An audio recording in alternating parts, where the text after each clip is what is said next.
Hello guys, welcome to current affairs 2020।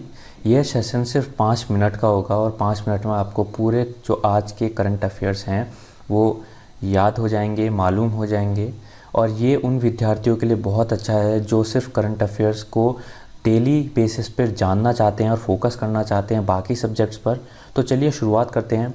तो पहला question है, निम्न में से किसने भारत में स्पुतनिक 5 टीके के नैदानिक परीक्षणों का संचालन करने के लिए डॉक्टर रेड्डीज लेबोरेटरी के साथ समझौता किया है? तो इसका आंसर क्या हो जाएगा? डॉक्टर रेड्डीज लेबोरेटरी के साथ किसने किया है? तो आंसर हो जाएगा रूसी प्रत्यक्ष निवेश कोष ने।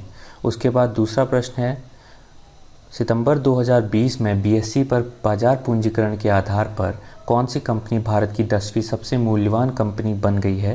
तो मूल्यवान कंपनी बन गई है 10वीं एचसीएल टेक्नोलॉजीज लिमिटेड। उसके बाद तीसरा प्रश्न है, किस बैंक ने घड़ियों के माध्यम से संपर्क रहित भुगतान सेवाओं को लॉन्च करने के लिए टाइटन कंपनी के साथ भागीदारी की है, जिसे टाइटन पे कहा जाता है? तो एसबीआई ने की है। उसके बाद प्रधानमंत्री नरेंद्र मोदी ने सितंबर 2020 में ऐतिहासिक कोसी रेलू महासेतु मेगा ब्रिज को वीडियो कॉन्फ्रेंस के माध्यम से राष्ट्र को समर्पित करेंगे। पुल की लंबाई किलोमीटर में कितनी है? तो पुल की लंबाई है 1.9 किलोमीटर। प्रमुख आयुर्वेद चिकित्सक और कोयम्बटूर आर्यवैद फार्मेसी के प्रबंध निदेशक पीआर कृष्ण कुमार का सितंबर 2020 में निधन हो गया। उन्हें किस वर्ष पद्मश्री पुरस्कार से सम्मानित किया गया? तो इसका आंसर हो जाएगा 2009। अगला प्रश्न, निम्न में से किसने नागरिकों के लिए डिजिटल साक्षरता सेवाओं और संसाधनों को प्राप्त करने के लिए व्हाट्सएप चैटबॉट के लिए सामान्य सेवा केंद्रों के साथ साझेदारी की है? तो व्हाट्सएप ने की है। भारत में किसान आजीविका को बेहतर बनाने में मदद के लिए किसने $4.5 बिलियन के 2 नए अनुदानों की घोषणा की है? तो वॉलमार्ट फाउंडेशन ने की है। अगला प्रश्न, विश्व बैंक के वार्षिक मानव पूंजी सूचकांक के नवीनतम संस्करण में भारत को किस स्थान पर रखा गया है? तो भारत को 116वें पायदान पर रखा गया है। अगला प्रश्न, सदाशिव पाटिल का सितंबर 2020 में निधन हो गया। वो निम्नलिखित में से किस खेल से संबंधित थे? तो वह क्रिकेट से संबंधित थे। अगला प्रश्न, शिक्षा मंत्रालय ने किस पहल के तहत 15 सितंबर 2020 को faculty development for quality education पर एक वेबिनार का आयोजन किया? तो शिक्षा पर्व पहल के ऊपर किया गया। अगला क्वेश्चन, किसने 16 सितंबर 2020 को वीडियो कॉन्फ्रेंसिंग के माध्यम से इप्सा विदेश मंत्रियों की प्रथागत बैठक की अध्यक्षता की? तो एस जयशंकर प्रसाद ने की।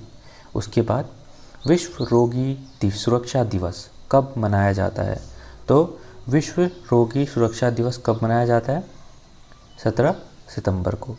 अगला प्रश्न, इस सीज़न में आईपीएल के दौरान मैचों की अखंडता की निगरानी और सुरक्षा में बोर्ड की भ्रष्टाचारी रोधी इकाई का समर्थन करने के लिए बीसीसीआई के साथ निम्नलिखित में से किसने एक समझौता किया है?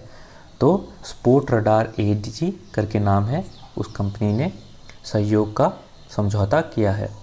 किस शहर के वीर सावरकर अंतर्राष्ट्रीय हवाई अड्डे में जल्द ही एक नया टर्मिनल भवन बनने जा रहा है? तो पोर्ट ब्लेयर में बनने जा रहा है। अगला प्रश्न, तमिलनाडु सरकार ने राज्य में कोविड-19 महामारी से लड़ने के लिए कितने करोड़ रुपए का आवंटन किया है?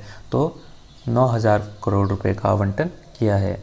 अगला प्रश्न, सितंबर 2020 में बल्ली दुर्गा प्रसाद राव का निधन हो गया।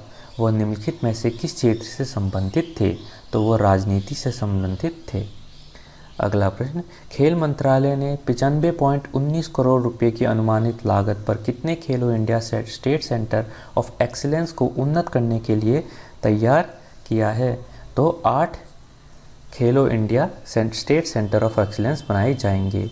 उसमें निम्नलिखित में से किसने यस बैंक के साथ बैंक के कॉर्पोरेट और खुदरा ग्राहकों के लिए बीमा कंपनी के खुदरा उत्पादों के वितरण के लिए एक कॉर्पोरेट एजेंसी समझौते पर हस्ताक्षर किए हैं? तो एसबीआई की ही ब्रांच है, एसबीआई जनरल इंश्योरेंस, उसने की है।